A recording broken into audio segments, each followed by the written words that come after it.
Right now, we are all in a heightened state of anxiety, some people more than others, but in general, life has totally changed for everybody around the world.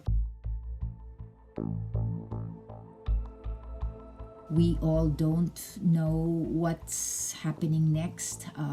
There's a lot of fear, a lot of grief, a lot of loss, and we're dealing with all that. I think yung pinamagbigat is so many people are dying, and we are also all faced with our own fragility and mortality.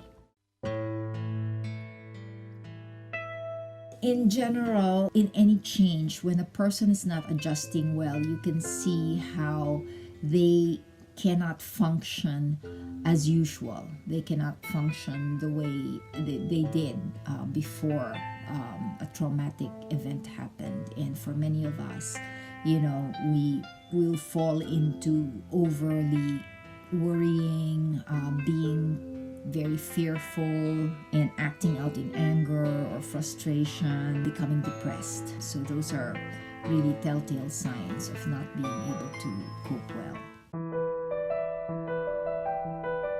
It's important for us to be very honest with ourselves about our fears and frustrations, our grief, our sadness, our anger, and other heavy emotions that lead to depression. We can do this by spending time reflecting on ourselves, being honest about our feelings. We can journal. And the important thing also is to connect with someone, to talk to someone whom we trust, someone who loves us, someone we love. Right now, we're being encouraged na the guideline is social distancing. Social distancing is actually physical distancing. We actually need to move closer together in terms of our connections, our human connections, our social connections, our emotional connections. So staying connected with family, with friends, especially through online interactions, that's a really good way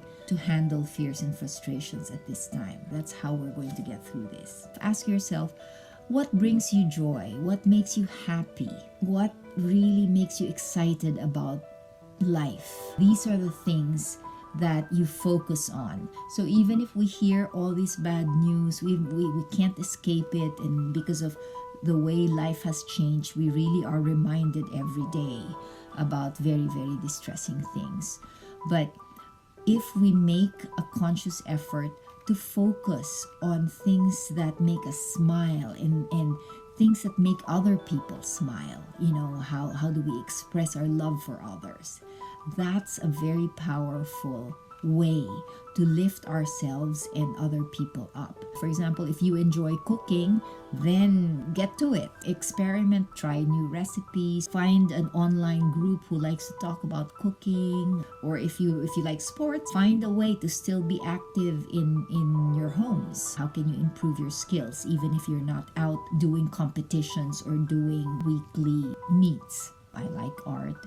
So I've always turned to art to find ways to keep me distracted from all the distressing things. One of the very easy arts that I practice right now is origami. Here are some really easy things that you can make.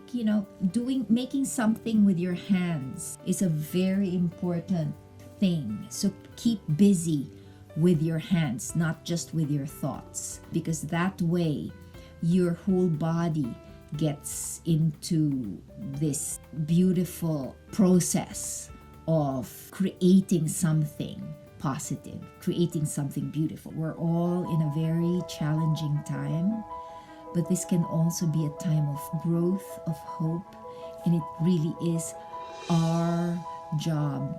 Kakayanin natin to.